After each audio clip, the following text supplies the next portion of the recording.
నీ బైబిల్ మూసి ఉంటే దేవుడు మాట్లాడటం మానేశాడు అని అనకు.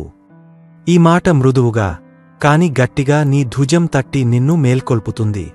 జీవితం నిశ్శబ్దంగా అనిపించినప్పుడు, ప్రార్థనలు పైకి ఎగరి మళ్ళీ పడిపోతున్నట్టు ఉన్నప్పుడు, దేవా నువ్వు ఎక్కడ ఉన్నావు అని అరిచినప్పుడు ఒక్క క్షణం ఆగు.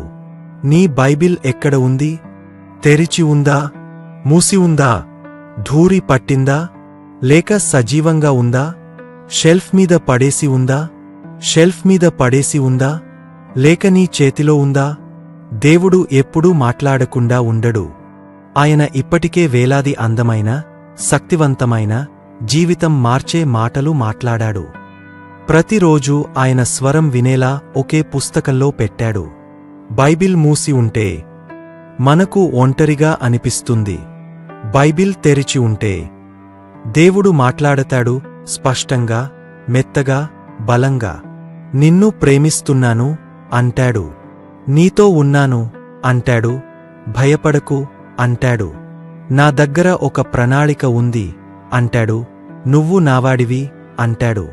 ప్రతి పేజీ ఆయన స్వరం నిన్ను ఎదురుచూస్తోంది. ప్రతి వాగ్దానం నీ ప్రశ్నకు సమాధానం. ప్రతి కథ ఆయన గతంలో చేశాను, నీకోసం మళ్ళీ చేస్తాను అనే మాట. కాబట్టి ఈరోజు పరలోకం నుంచి ఇంకా బిగ్గరగా మాట వినాలని ఎదురుచూడకు.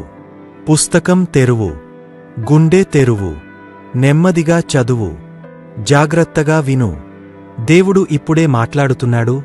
నీ బాధ కంటే బిగ్గరగా, నీ గందరగోళం కంటే స్పష్టంగా, ఏ పాట కంటే మధురంగా. నీవు చేయాల్సిందల్లా బైబిల్ తెరిచి ఆయన్ని మాట్లాడనివ్వడం.